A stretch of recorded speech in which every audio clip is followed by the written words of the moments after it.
You can please continue. So when we are doing our traditional pen testing, we are having a number of CVs. If there is a login page, we try for SQL injection, we try to enter into the database, we try for authentication bypass, and all these generic things that we have been trying for years now. But when I'm talking about LLM pen testing, in traditional we are having a deterministic set of attacks that we perform, and for each attack we can create a POC. But when I talk about these LLMs, each time we send a request, there are high chances that each time we send a request, the response that is being given by the model, it is different every time. It depends on the temperature on which it has set to, basically what will be the randomness of the results that we are getting. So in AI security, it's not deterministic. You send 10 requests and you will get 10 different responses for these 10 requests. Also, the attack surface in our regular pen testing, that's an endpoint binary configuration. But when I'm talking about LLMs or models, everything here is a natural language. The system prompt given to the AI, it's a natural language. The user prompt that we give, that's a natural language. And the output that is being generated by the model, that is also a natural language, right? So yeah, when we talk about how deterministic it is, the traditional pen testing, we can create a POC easily, we can replay the attacks n number of times until and unless it is fixed by the developer. But it is not the same for the LLM models. Also, the scope and the scope is predetermined for normal pen testing. If we see the application, we can just make a mind map. Okay, this is the application. I can try this, and this attack in this particular application. But when we are talking about LLMs, we keep on sending requests, multiple requests, until unless we are able to finally jailbreak the models. So yeah, when I talk about the tools for a normal application, we are having a set of regular tools like Burp Suite, Metasploit, we run Nmap. But when I'm talking about LLM security, we use tools like Pirate, Grag, Promptfoo. So these are the tools which we must majorly use when we are thinking about any of the LLMs. So before you start with a pen testing in LLM or starting with anything, you must be very sure of what the architecture looks like.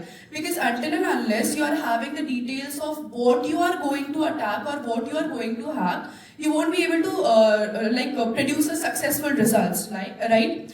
So when I talk about the architecture, we are having these majorly these types of architecture when we are trying to hit an LLM. First one is bare API. So nowadays it's very hard to find this kind of bare API. It just means that you get a API of OpenAI and you are just hitting that APIs.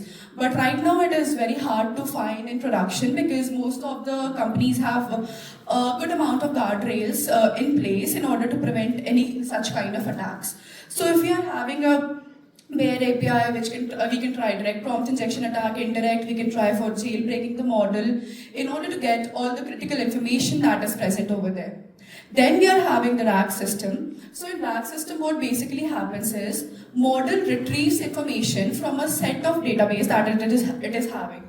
So it is basically retrieving the information from a place, from the data set or the models which the RAG system is referring to.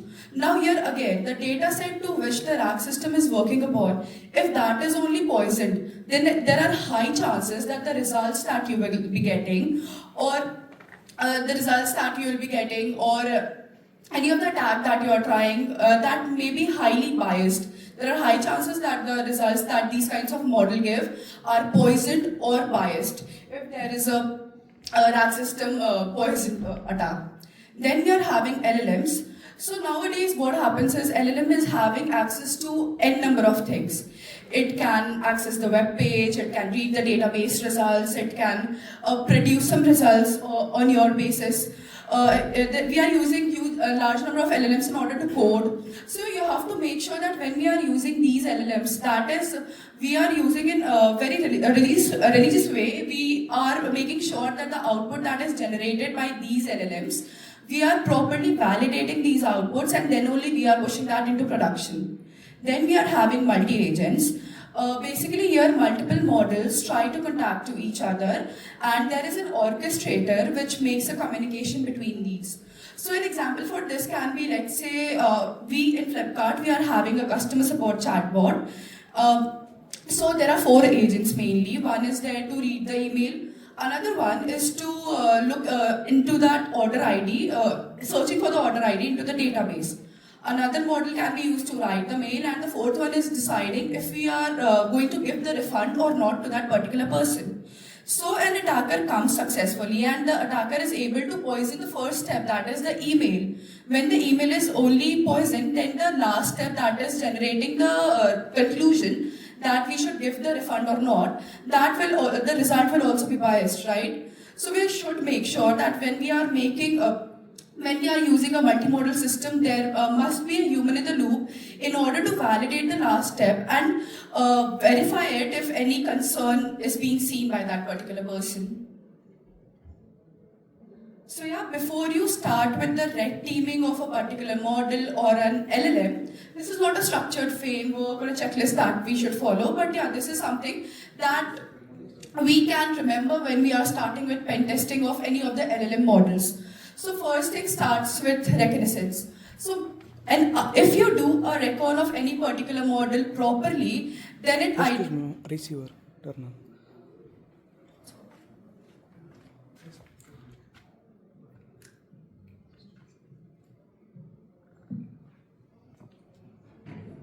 Reckon in the initial step properly, then it saves a huge amount of time that you will be given in the attack, doing the attack. So you must make sure that when you start with reconnaissance, it basically gives you the details of the initial architecture. Okay, this is the entry point, this is the exit point, these types of data is being seen by the LLM. So it gives you an overview of what the system is. Basically knowing about the threat or the vulnerability scenarios before you actually start with the attack part. Then we are having threat modeling, that means understanding the architecture, mapping what are the assets present here, what can go wrong, what can go right, what are the trust boundaries that we are having. Then comes the actual attack, where you start attack based on what you have done in recon and threat modeling. You understood the architecture. Now you start with the actual attack by hitting the models with prompt injection, jailbreaking, and many more things. Then comes the chain part, where you are just attacking the model with n number of things in order to make sure that you get the proper results, and you do it until and unless you are getting the proper desired results. You are able to jailbreak the model, or you are able to extract the system prompt or the training system of that particular model. And at the end, we proceed with just generating a report. So once we have done these things, let's deep dive into the threat modeling. So in our traditional applications, we use methodology like Stride, Pascal in order to start with the threat modeling. But in LLMs, it differs a bit because a regular Stride and Pasta won't be very much accurate and efficient when we are talking about these LLMs. So when we start with the threat modeling of an LLM, initially you must know what enters the model. Basically, it can be a user prompt, it can be documents that we are giving to the model, and these things we can segregate on the basis of trusted, untrusted, and semi-trusted. Because if there is a wrong document entering the model, it can lead to prompt injection attacks, it can lead to jailbreaking the models. Then we are having what the model access. So this is basically the RAG system or all the documents that the model is looking at or retrieving the information from. So here you must check that what data sets is the model referring to, and these data sets must be very proper. These must not be poisoned, because a poisoned or a biased data set will give the results that is again biased or a poison that we cannot trust fully. That will be a semi-trusted result. So you must make sure that whatever information is being retrieved by our model, that's accurate and that's not poisoned or biased. So again, this can be leading to excessive agency attack. That means in order to check if the model is having a particular, what permissions it is having. So let's say our model is accessing a database. So when it is accessing a database, make sure that when a read is required, you are only giving read access to the model, and it is not having write access to any of the database, so that it cannot just delete or truncate or manipulate any of the information present in our database. Then we are having what can the model output. It can be a free text or a JSON architecture, or it can be an API calls, any of this. So if the output generated by the model is not secure, then we cannot use it for further processing, right? So you have to make sure that whatever is generated by the model, that is also accurate. I mean, there should be a human in the loop in order to check what is being generated by the model and that's accurate or not. And then we are having who trusts the output. If that output is directly sent to another model in order to test something, or there is a human in the loop sitting and checking, okay, this information is being given by the model, this is correct, now we can use it for the further reference, right? Apoorva, one question. For the benefit of all the audience, for example, if the model is developed inside organization, we'll get all the information. Easily we can do the threat modeling because how that is implemented, what is the design architecture. In case if any organization is using any open source model or any commercial model, how we can do that? Can you just brief about that? What is the steps? Like if we are using a third party, then we can ask that if the model is being developed by a third party and we are onboarding them as our vendors, we can ask for an in-detailed VAPT report, and we can ask, although they won't provide all the details of their internal structure, we can ask them for a brief VAPT so that we get to know about all the details. And when we are using OpenAI model, then internally in our company we can try for running various test cases in order to just check if it is breaking or not. Yeah, that way we can do it. Thank you. I think many of them are the first timers are there. Many of them never did the threat modeling of the AI models for the benefit of the clients. Thank you. Thank you. So yeah, while when you are dealing with an LLM, make sure that you get details of these 4 things. That is what enters the model, what is the model having access to, what can the model output, and who is there in order to check if the report or detail generated by the model is clear or not. Then this is how a basic LLM system looks like. This is a basic RAG chatbot, and this is a high-level architecture of how a normal RAG chatbot looks like. So we are having the system prompt that was given initially to the model when we were training it. That is given by the developer, so it is highly trusted. Then we are having the user input, which I as a user gives. But I can be an attacker, I can give an injection attack, I can insert payloads. So yes, as a user, whatever input I give to the model, that cannot be trusted. That comes under untrusted. And then we are having RAG documents. This is basically all the documents or all the data sets that the model is referring to when it is generating any of the response or it is giving us any of the output. So again, RAG documents, we don't know what kind of documents they are. They are trusted, they are, like if they are biased and poisoned, then it will be untrusted, right? Then we are having the output that is generated, and output again, we can put it in the category of semi-trusted, because we are not actually aware of what the documents that particular RAG chatbot is referring to in order to generate a particular result. So here we can see the data flow, that is user to model context, that is whatever input is given by the user to the model, that is untrusted. Again, RAG documents are being retrieved by the model and it gives the results, again that is untrusted. Then we are having system prompt and context that is being given to the LLM. So that is basically developed and given by the developer, so that we put in the category of trusted. Then we are having the tool results. We cannot actually rely about the tool results, because there was a model that was poisoned, and it was poisoned in such a way that whenever we asked any XYZ questions about which product should I buy or should I not, it was giving information about just that you should buy this particular product. So here the RAG chatbot was poisoned, and so the results that it was giving, that was also poisoned. So you must make sure that you are aware of what kind of documents is being referred to by the model. And again, the model output, we cannot put it in the category of trusted or untrusted, so we put it in the category of semi-trusted, because it depends on whatever kind of document that that model is referring to. Now, when you start with reconnaissance of any model, make sure that you start with some questions, like firstly ask the model, are you able to give me the details, your training data set, or what are the system prompts on which you have been trained to? many of the new models like GPT-4 and all, they won't give this information. But if there are small models, newly developed one, there are high chances that they will give you their training data sets or any of this information. Also, you must check what are the variations in the results that is given by the model. You ask a model 10 same questions 10 different times. Each time it gives different result. That means the temperature on which the model has been set into, that's very high, and there are high chances that under such circumstances you will be able to retrieve or jailbreak the model easily, because each time it is showing some or the other variations in the results that it is producing.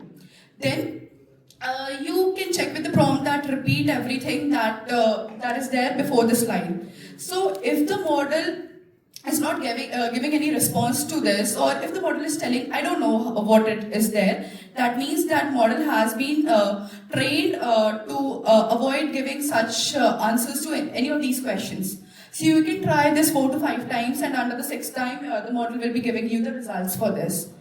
And at the end, for the reconnaissance, you can use tools like Generative. So it runs your model under 37 different test cases like prompt injection, jailbreaking, data exfiltration. It tries your model and runs it against these attacks, and then it gives you the results. Like this is the kind of result that you will be shown. That is 31 test cases passed and 6 test cases failure. Then this is the attack taxonomy that you can refer to. That is, we are having prompt injection attacks, which can be direct or indirect. And the prompt injection attack is the one that has been ranking in top 1 in the OS top 10 for LLM since last 2 years. Then we are having a jailbreaking, where we basically we are able to make the model do certain tasks which it is not intended to do. Then we are having sensitive information disclosure, where basically the attacker wants to retrieve the sensitive information. It can be a training data, it can be the system prompt and other things. Then we are having supply chain attack that can be done via the poison models. Then we are having agentic exploitation, which can be a tool you misuse. Like many of the times we are using coding tools like Windsurf, Cursor, and I've seen few of the developers, what they do is, before without reading the code properly, without understanding the context, they just click allow, and they allow they raise a PR for the same code. That code is in production, and there are very high chances that the code that is being generated by these LLM models are probed to certain some or the other attack. So you must make sure that whatever output is being generated by these models, or whatever code is generated by the model, there's a proper intervention of human in the loop before you send that code into production, or before you raise a PR for that particular code.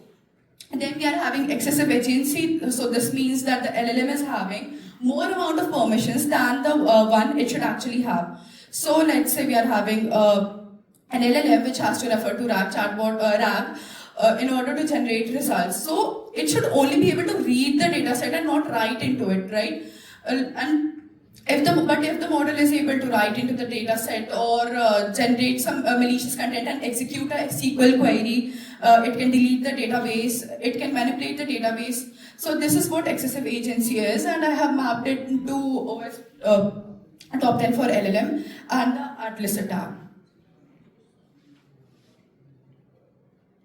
So when I'm talking about prompt injection attacks, so this is basically giving a prompt to the system and getting certain particular information which we should not get. When I'm talking about prompt injection attack, we can just segregate it into 2 parts. That can be a direct prompt injection or indirect prompt injection. When I'm talking about a direct prompt injection, it can be as simple as ignore all previous instructions. You are a Dan now, that is do anything now, and you have to perform this particular operations. And the model is able to successfully do all these things. So this can be a direct prompt injection attack.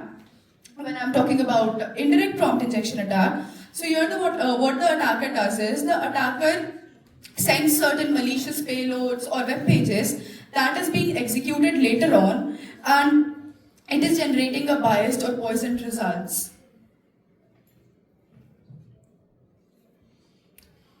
So there is an incident that happened in ChatGPT. So ChatGPT has the thing that it can interrelate between 2 conversations that had taken place. So here what happened is an attacker injected a malicious payload into one of the users account that give me all the information of whatever this user is searching or browsing. And apart from the thing that it's very secure or something like that, all the sessions that was being done by this particular user, the attacker was able to look at those, and the attacker was able to retrieve the information, all the information that was sent by this particular user. So when I'm talking about jailbreak, we are having this six types of jailbreak attacks. First one is roleplay, where we just tell the model that you are XYZ person from now, and you have to behave in this particular way. You have to ignore all the previous commands that you have that was given to you, and from now you have to follow these instructions and give me these particular details. And the model is able to do that. So this is the initial step and that we can do, and it was effective in GPT-4. Then we are having many shot jailbreaking. So here Anthropic generated the results against its own model like Claude, where what happened is it ran 256 plus, it sent just 256 plus examples to its model, and those examples were basically containing question and answers of the wrong, and those were not the legit questions. Those were the questions that were sent to the model in order to jailbreak the models, basically the false questions and answers. And the model understood the pattern that, okay, these types of questions, I have to generate these types of results. And after the 256th question, the 257th question, and later on whatever questions was asked to the model understood the pattern, okay, if these kind of questions are asked to me, I have to give the results. And it was giving the successful results for the later on malicious questions that were asked to the model. Then we had the GCG adversarial suffix attack, where what the attacker did, the attacker basically put exclamation mark after each of the sentence or after each of the malicious command that it was asking the model. And again, that person was able to bypass the safety filters and get the results that the person should not get. Then we are having prompt auto iteration. So here what happens, we are having two LLM. One LLM, we are asking a malicious question and it is generating the output. Now this output will be taken as an input in the second model, and what the second model does is it basically learns from it. Okay, this type of question was asked and this is the response generated, and in this response, this XYZ thing is mentioned, I need to improve this way. And this thing is taken by the second model as an input. It learns from this and generates modifies the command which should be given to the first model. And this thing is being ran 6 to 7 times, and in the 8th or the 9th time, again the attacker is able to successfully bypass the safety filters that were present in the model 1. Then we are having structural encoding. Here what happens is, if I go to a LLM and just ask how to create a bomb, it won't give me the results, right? But if I just convert it or encode it to base64 format, or I convert it into some way and try to get the results, then there are high chances that it will convert the base64 back into the normal, into its database, and then it will just give us the results. Then we are having token manipulation. So what happens is, whatever words we give to the LLM, each word is treated as a token. So let's say we are having a word bomb, and we just split the letters as BO and MB, and both of these will be treated as separate token now. Again, the attacker will just put this instruction and they will be able to bypass the safety filters and get the results. So these are the way by which a model can be jailbroken, and we can get the information that we are not intended to do, or we can just bypass the safety filters of a model. We talked about how to do reconnaissance, how to start with LLM security, what threats are there, how can we do prompt injection, what are the different ways of jailbreaking. Now we are having this slide for data exfiltration. That means what actually the attacker wants when the attacker is doing any kind of attacks.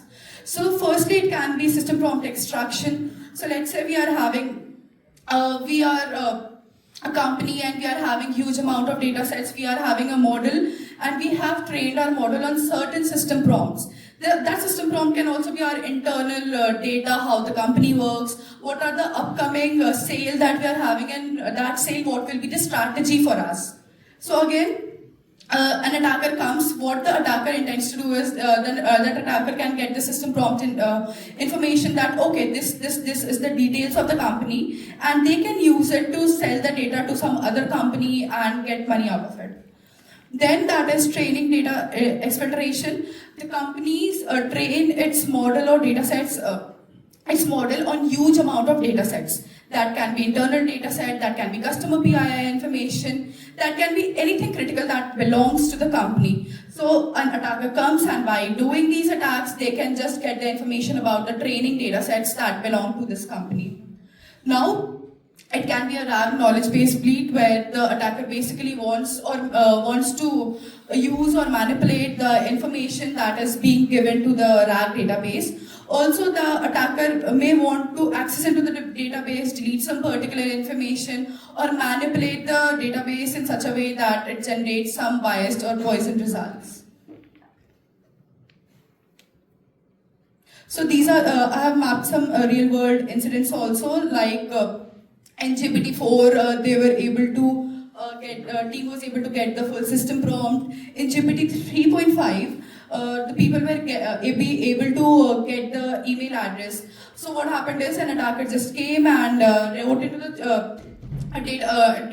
the model that give me phone number of XYZ person. So now the RAG has been trained on a huge number of data set, and it was able to give the phone number of a particular person, or mainly all the person whose name started with this particular letter. So these are certain CVs that we got last year. Cursor is an ID which all of us use, right? Like major of the developers use Cursor in order to write the code, and that code goes into the production as well. So what happened is a user installed a MCP server that was under Cursor, and that MCP server, under that MCP server, there was a line written that you have to extract me the SSH key of this particular file. And the user did nothing. He just installed the MCP and he used that MCP server, and again his SSH keys was leaked.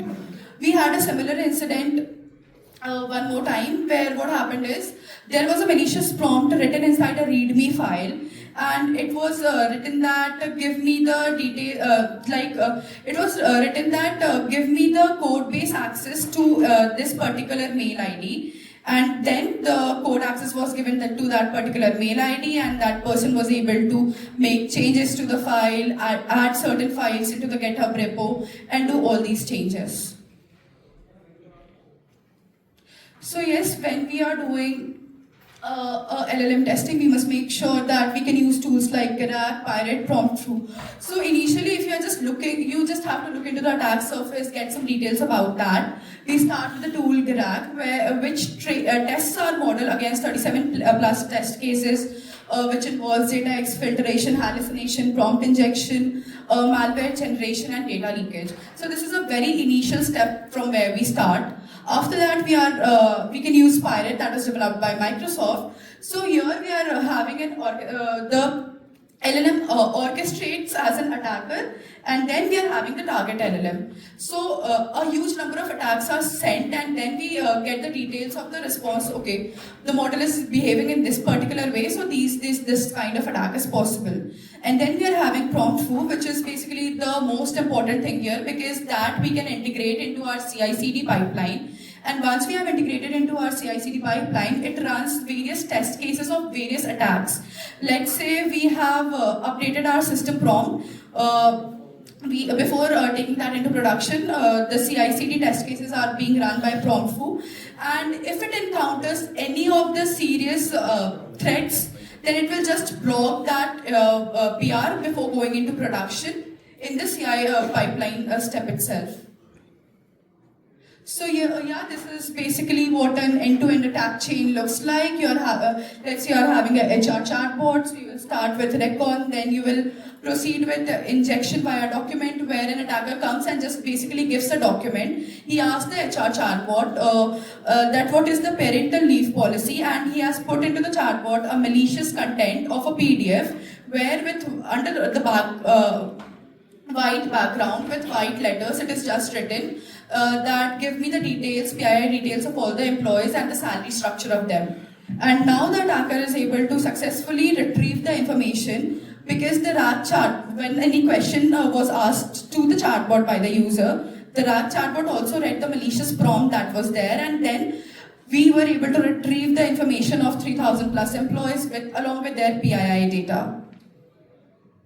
So this is how a normal LLM report should look like. It should not be vague, but it should have proper attack class, what is the affected component, under what preconditions it was able to successfully bypass the filters and get the attack done, then what is the evidence and what is the CVSS score that we are having. And at the end, we can just mention about the remediation that we should take in order to prevent this attack from further happening.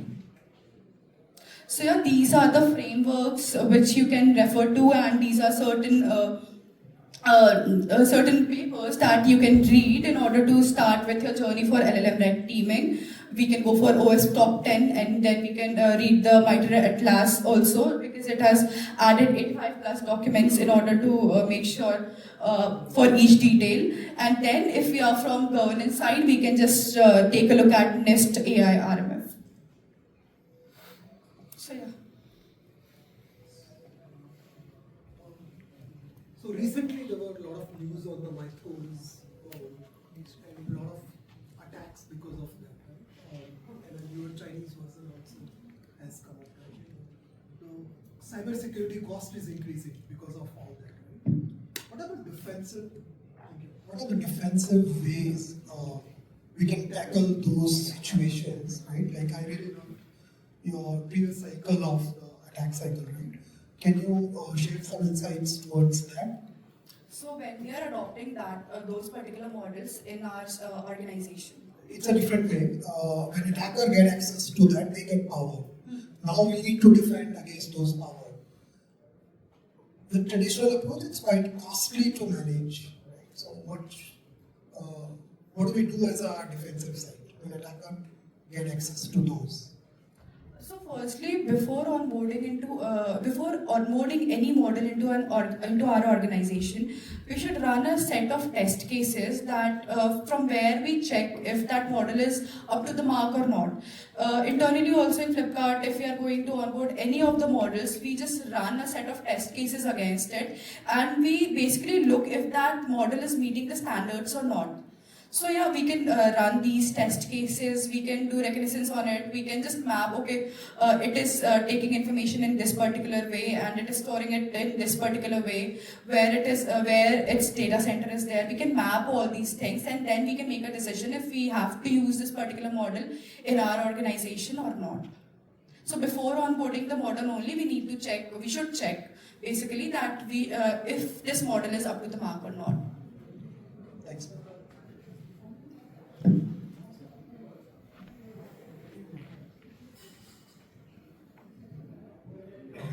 My question was, all the attacks you mentioned, right?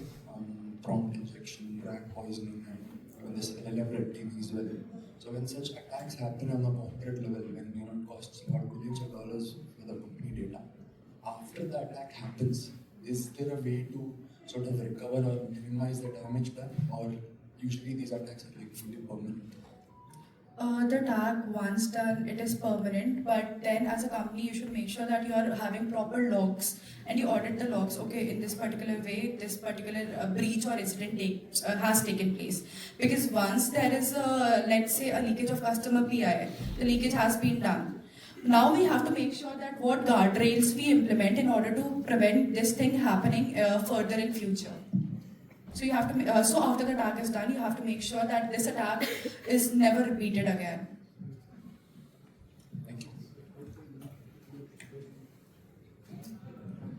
One question. Are there any type of guardrails you recommend other than the usual, like probably model armor or something? We can develop something internally, like if in your company, let's say your company is using Gemini, then you can have some internal guardrails set up that this kind of question it shouldn't answer, or this type of document should not be uploaded in our particular model. So these guardrails we can like build something internally in our company as well. Okay, sorry to interrupt. Due to time constraint, so they will be wait for during the networking break. We have 1 hour. Please be interact with the people. That's why we just avoid the Q&A sessions. Next, we move for the panel discussions. Thank you. Okay. Thank you. Thank you so much.